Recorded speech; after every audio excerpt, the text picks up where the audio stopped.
My name is Ammon Bundy, and I'm the third son of Clive and Bundy. And I'm reporting back because many people have asked me about Bill AB 408, the Nevada's Resource Rights Bill. Many saw that it was gaining great momentum. It was the most publicly supported bill in the session.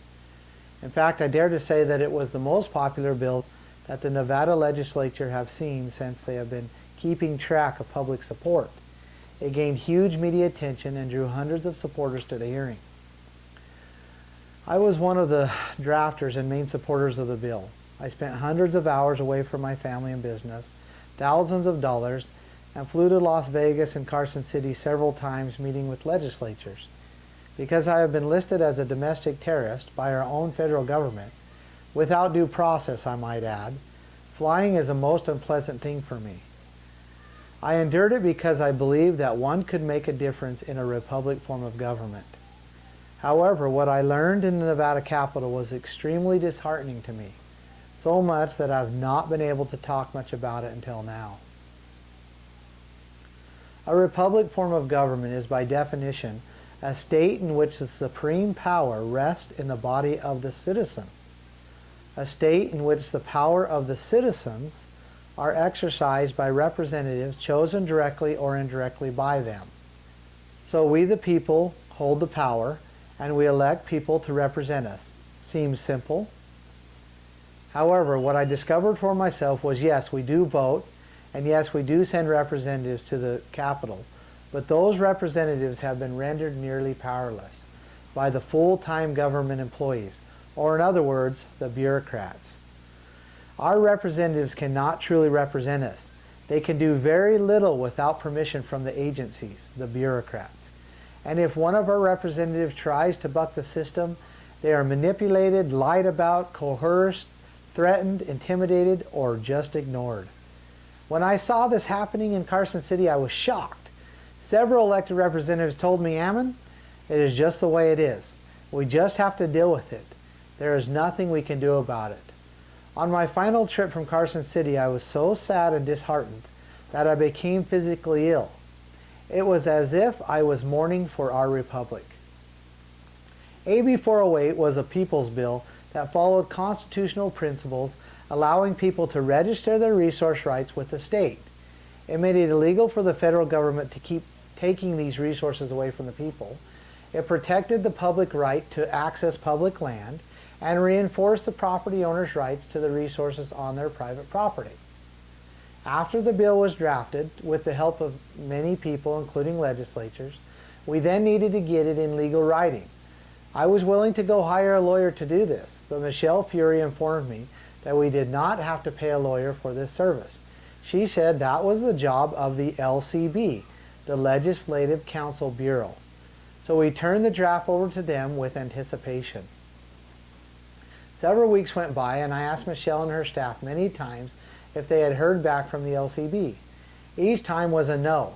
With the deadline to have the session quickly upon us, I began inquiring more fervently.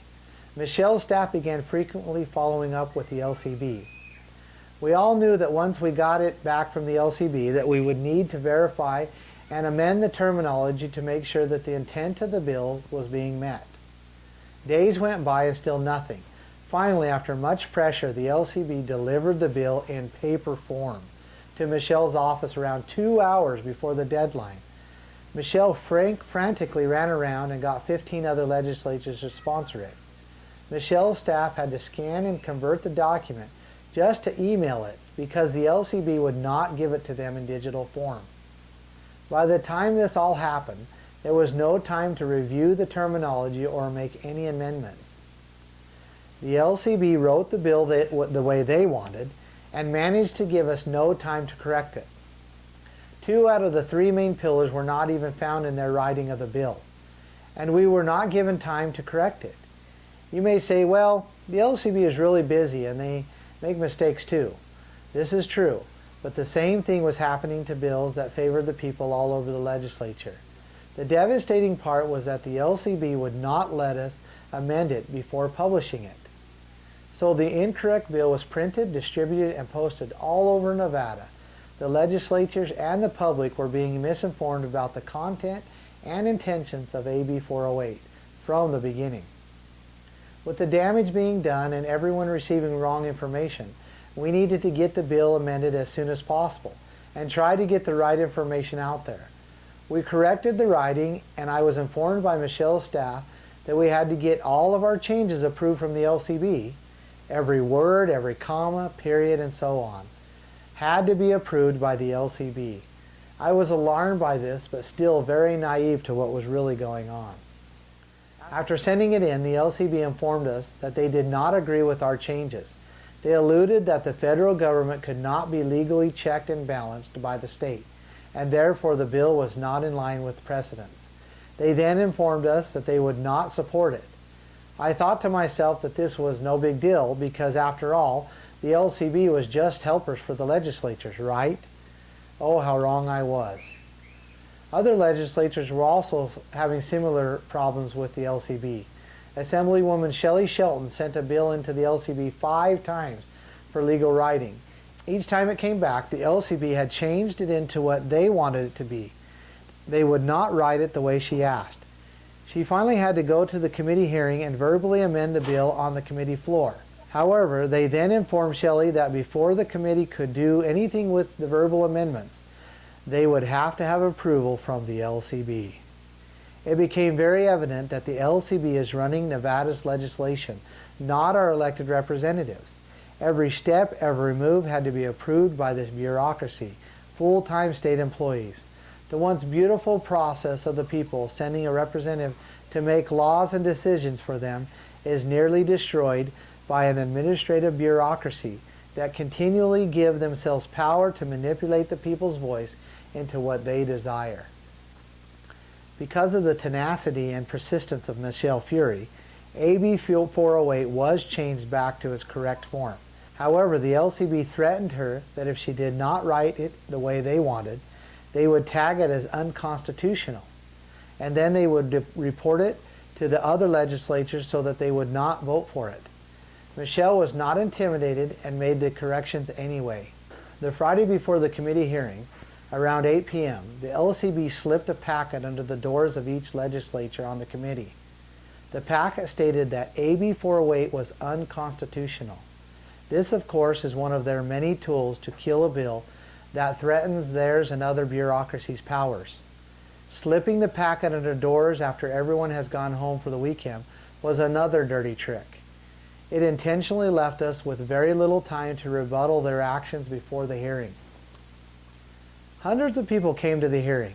It was the most attended hearing in the session, but most did not realize what was happening. Multiple government agents, bureaucrats, came to the hearing to testify against it. These were not just citizens. These were full-time government employees, bureaucrats, that were looking out for each other. This was an organized attack to scare the elected representatives into abandoning the clear desires of the people. One of the offices even put a $95 million price tag on the bill just as a scare tactic. How could have they responsibly came up with that number over the weekend? By the time AB 408 went to the workshop, the elected committee members were so intimidated and manipulated that every section, every word, every comma, and every period of AB 408 was deleted. With the help of the LCB and some very confused lobbyists, they changed AB 408 into a bill that would give federal agencies the policing and arresting power held by the county sheriff. The county sheriff is the highest elected official to hold policing and arresting power. He or she trumps any other law enforcement action in the county, even state and federal. The sheriff stands between the people and any other entity that tries to take life, liberty, or property. These federal agencies have been seeking this power for many years. If federal agencies could trump the county sheriff's consecrated power, then they would be able to rule upon the people without limitations. More lives, liberty, and properties would be taken by these out-of-control agencies if our county sheriff was not there as a buffer. It was no coincidence that the very popular AB 408 was being hijacked to give power to the bureaucracies rather than take it away.